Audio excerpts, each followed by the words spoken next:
Not choose BBE, bro. Oh!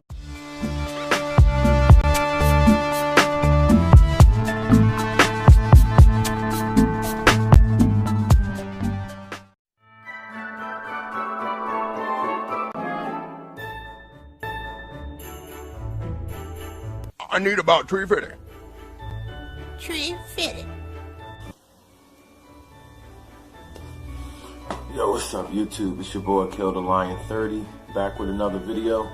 And with the holiday season upon us, I felt like talking about one of the movies that I consider to be in my trifecta of Christmas movies. It doesn't feel like Christmas unless I watch these three movies every season. Those movies are It's a Wonderful Life, Christmas Story, and Home Alone. It's just and also it's one song, the Run DMC Christmas song.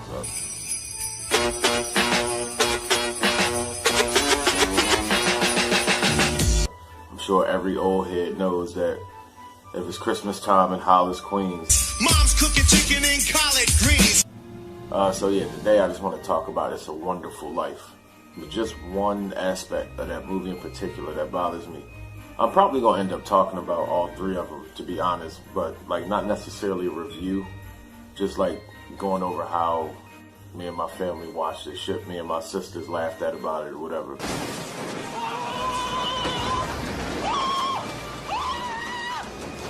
We'll go through it together. But there's only one aspect about It's a Wonderful Life that I actually want to talk about, and that's how shitty of an angel Clarence was. Like, he was terrible. That movie could have been over in like 2 minutes. Well, once you got through the beginning part, all of that. But once George Bailey thought about chop sueying himself, yeah, that could have been solved in like 3 minutes. I mean, we pretty much all know the plot to this movie, right?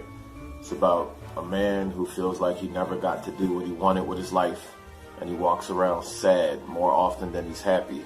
Then he ends up owing a large amount of money to, for 1946, $8,000. It was a huge amount of money. So he ends up owing that amount of money to a man who's basically Mr. Burns. I mean, and the shitty part about it is the money got stolen on its way to pay back the dude who stole it. You know what I'm saying? They were on their way to pay the dude back. The dude that they was ready to pay back saw the money and stole it, and then he punished them for not paying them back. So $8,000 in 1946 was enough debt to make our protagonist George Bailey want to chop suey himself off of a bridge. But before he can go through with it, he notices some other asshole in this pool of water and styrofoam. So he forgets about his chop suey and decides to just go jump in and save this other guy.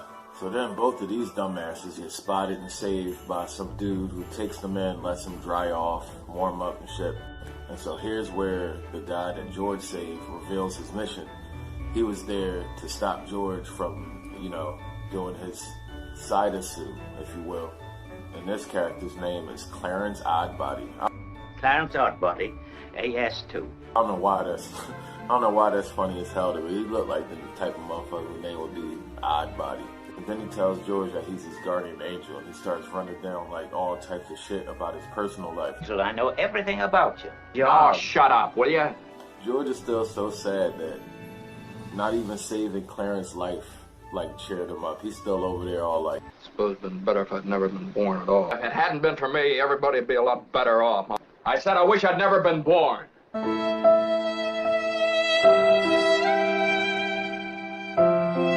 Like, Clarence knows so much shit about like peripheral characters in George's life, like real personal shit. Like, he saved his brother from drowning in a frozen pond, and in doing that the cold water caused him to lose the hearing in his left ear. And then later on in life, George's brother joined the army and ended up saving a bunch of other soldiers in the war, and he became like a hero and everything. He also knows that he stopped his old boss, who was like a pharmacist. God! Yes, sir? You wanna pay to be a canary? He stopped him from accidentally poisoning a kid who he was making like medicine for, and he put like poison or arsenic or something in the pills instead of the medicine they supposed to give him. And George ended up stopping him and like saving the kid's life and stopping this old man from going to jail for like murder. Howard, you don't know what you're doing. You put something wrong in those capsules. You put something bad in those capsules. Just look and see what you did. Clarence also know George's wife, his kid. He even know about this little side chick that keeps showing up and George keep breaking her off with bread for unknown reasons. Clarence probably even knows how many shits George is taking, and he knows how many of them hurt throughout his life. Oh my God! He knows all of this, but he still seemed like surprised when George still saying that he want his side to sue, that nothing's changed in his mind. So then after George proclaims that he wishes he was never born. Now look, you mustn't talk like that. I won't get my wings with that attitude. Clarence goes over and have a conversation with God and then erases him from existence. You've got your wish. You've never been born. And here's where my problem comes in. It was easier to erase George from existence than it was to just be like, yo, George, Mr. Potter took your money. Let's go him up. Like, Clarence had to have known what happened to his money. Like, he had to. He knew everything else. How did he not know that Mr. Potter took his money? Bailey.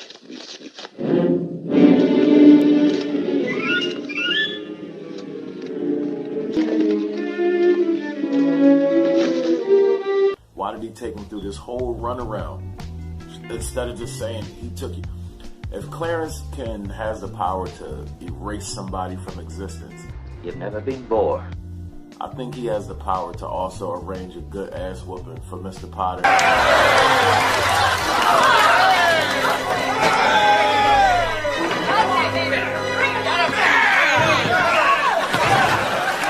Come on, they all old men. Like, come on, you can't do nothing about that. You can't get his money back.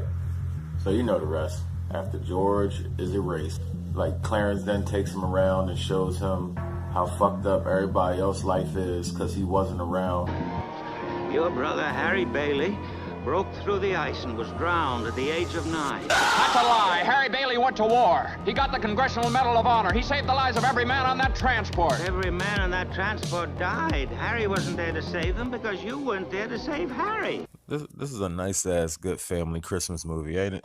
Like, there's some stuff about, like, bartender that he was cool with, and there's some other stuff about the two cops that he was cool with, funnily enough named Bert and Ernie. It has nothing to do with Sesame Street, though. But the main life change I want to talk about is the one that happened to the woman that would have ended up being his wife, Mary. Like, when George existed, Mary was just naturally the kind of girl who, like, flirted with boys. Is this the year you can't hear on? George Bailey, I'll love you till the day I die. She went to dances. Looking at this scene, I can't help but to appreciate how awesome of an idea integration was. Because, I mean, look at what they had going on in the club back then. Look at my man, look. She got naked and played in bushes on walks home. Hey, mister, come on back out here. I'll show you some kissing that'll put hair back on your head. What do you... Over here, in the hydrangea bushes. Like, she was fun. She was a natural girl. As soon as George wasn't in existence anymore, it's like she could feel that the one person she was supposed to be with didn't exist anymore. And she just became like a Virgin Mary, a spinster librarian. Mary.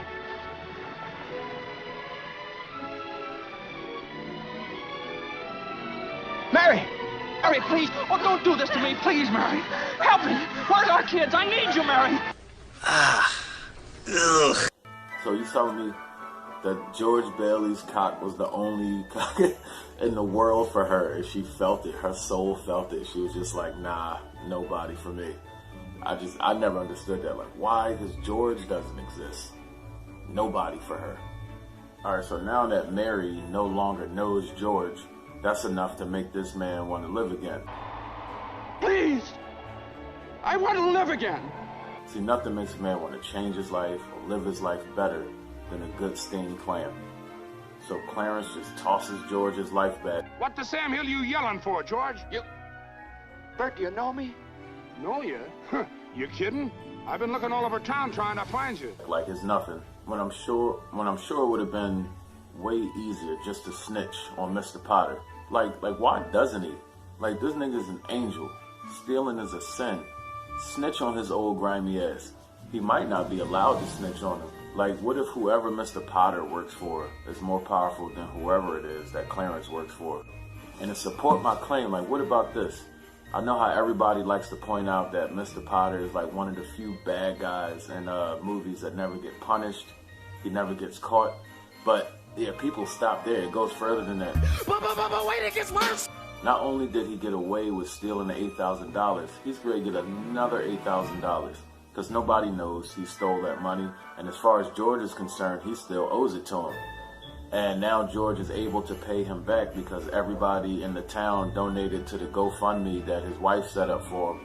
So now he's the richest man in town. And he also still owes that money. And if he doesn't pay, he's going to jail. And he does not want that. So, oh my God.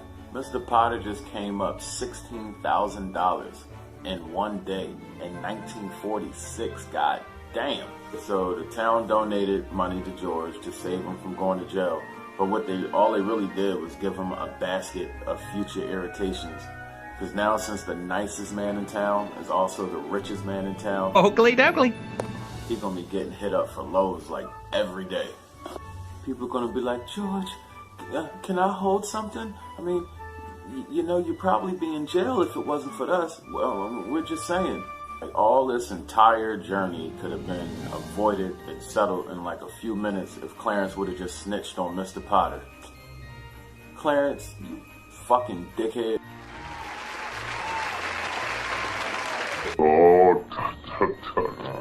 Alright, so that's going to be the end of that. And, I mean, if you haven't seen It's a Wonderful Life by now, I think you maybe might be 12 or been dead for 75 years. Either one of the two.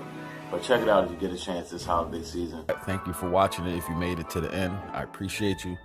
Don't forget to hit that like, subscribe, notification button. You can also hit me up on my Cash App during this holiday season. If you're interested, you know, you may want to donate $1 too. So, yeah, thank you. I'm out. Merry Christmas, Daddy! I wish I'd never been born.